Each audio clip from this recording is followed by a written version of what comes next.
இந்தியாவுக்கு பல்வேறு விசாக்களில் சென்றுள்ள இலங்கை, இந்தியா உள்ளிட்ட ஆசிய நாட்டு பெண்கள் உரிய வேலையின்மையினால் அதனை பெற்றுக்கொள்ள கடும் முயற்சி மேற்கொண்டு வருகின்றனர். அதன் முயற்சியாக பல்வேறு நபர்களை தொடர்பு கொண்டு வேலை கேட்டு வருகின்றனர். அவ்வாறு வேலை கேட்ட இந்திய பெண் ஒருவர் லண்டனில் உள்ள ஹோட்டல் ஒன்றில் வைத்து கொடூரமான முறையில் பாலியல் துஷ்பிரயோகம் செய்த சம்பவம் அம்பலமாகியுள்ளது.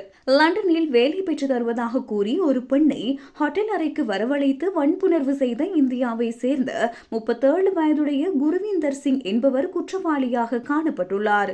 குற்றவாளி மீது சுமத்தப்பட்ட வன்புணர்வு மற்றும் பாலியல் வன்கொடுமை உள்ளிட்ட பல குற்றச்சாட்டுகள் நீதிமன்றத்தில் நிரூபிக்கப்பட்டுள்ளன. கடந்த 2025ஆம் ஆண்டு ஜூன் மாதத்தில் பேடிங்டன் பகுதியில் உள்ள ஒரு ஹோட்டலில் வைத்து தான் வன்புணர்வு செய்யப்பட்டதாக ஒரு பெண் போலீசில் முறைப்பாடு செய்துள்ளார். பாதிக்கப்பட்ட பெண் பராமரிப்பு பணி தேடிக்கொண்டிருந்த போது ஒரு பெண்ணின் பெயரில் இருந்த வாட்ஸ்அப் கணக்கு மூலம் குருவிந்தர் சிங்குடன் தொடர்பு ஏற்பட்டுள்ளது. தன்னை ஒரு பெண் என நம்ப வைத்து பேசிய சிங் அந்த பெண்ணின் கடவுச்சீட்டு விவரங்களை பெற்றுக் கொண்டுள்ளதோடு காயமடைந்த ஒரு விளையாட்டு வீரரை கவனித்துக் கொள்ள வேண்டும் என கூறி ஹோட்டலுக்கு வரவழைத்துள்ளார். அங்கு சென்ற பெண்ணை மிரட்டி தன்னை ஒரு விளையாட்டு வீரர் என கூறி சிங் கொடூரமான முறையில் பாலியல் வன்கொடுமை செய்துள்ளார். அங்கிருந்து தப்பித்து ஓடிய அந்த பெண்ணை வீதியில் இருந்த இருவர் மீட்டு பாதுகாப்பாக வீட்டுக்கு அனுப்பி வைத்தனர்.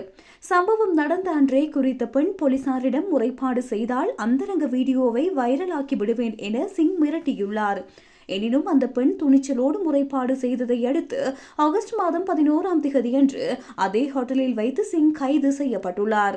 போலீசார் நடத்திய சோதனையில் சிங்கிடமிருந்து 9 இலத்திரனியல் சாதனங்கள் பறிமுதல் செய்யப்பட்டன. 2024ஆம் ஆண்டு டிசம்பர் மாதம் முதல் 2025ஆம் ஆண்டு ஆகஸ்ட் மாதம் வரை சிங் அந்த ஹோட்டலில் 100க்கும் மேற்பட்ட தடவைகள் அறைகளை முன்பதிவு செய்துள்ளமை தெரிய வந்துள்ளது. அவர் பல பெண்களோடு வாட்ஸ்அப் மூலம் வேலை தருவதாக கூறி உரையாடிய கண்டுபிடிக்கப்பட்டுள்ளது. இந்த நபரால் பாதிக்கப்பட்ட ஏனைய பெண்களும் முன்வருமாறு லண்டன் மெட்ரோபாலிட்டன் போலீசார் கோரிக்கை விடுத்துள்ளனர். குறிப்பாக ஹெய்ஸ் அல்லது சவுத் ஹோல் பகுதிகளில் வசிக்கும் இலங்கை, இந்திய சமூகத்தை சேர்ந்த பெண்கள் இவரால் பாதிக்கப்பட்டிருக்கலாம் என போலீசார் தெரிவித்துள்ளனர். இந்நிலையில் பாதிக்கப்பட்ட பெண் காட்டிய தைரியம் பாராட்டுக்குரியது என புலனாய்வுத்துறை அதிகாரி லிடியா வெப் தெரிவித்துள்ளார். சிங்கினால் பாதிக்கப்பட்ட வேறு பெண்களும் இருக்கலாம். முன் வருவதற்கு தயங்க வேண்டாம். உங்கள் விவரங்கள் வாழ்நாள் முழுவதும் ரகசியமாக பேணப்படும். உங்களுக்கு தேவையான அனைத்து ஆதரவையும் வழங்க நாங்கள் தயாராக உள்ளோம் என அவர் மேலும் தெரிவித்துள்ளார். யாராவது இந்த நபரால் பாதிக்கப்பட்டிருந்தால் அல்லது மேலதிக தகவல் தெரிந்தால் உடனடியாக 101 என்ற இலக்கத்திற்கு அழையுங்கள் என போலீசார் அறிவுறுத்தியுள்ளனர்.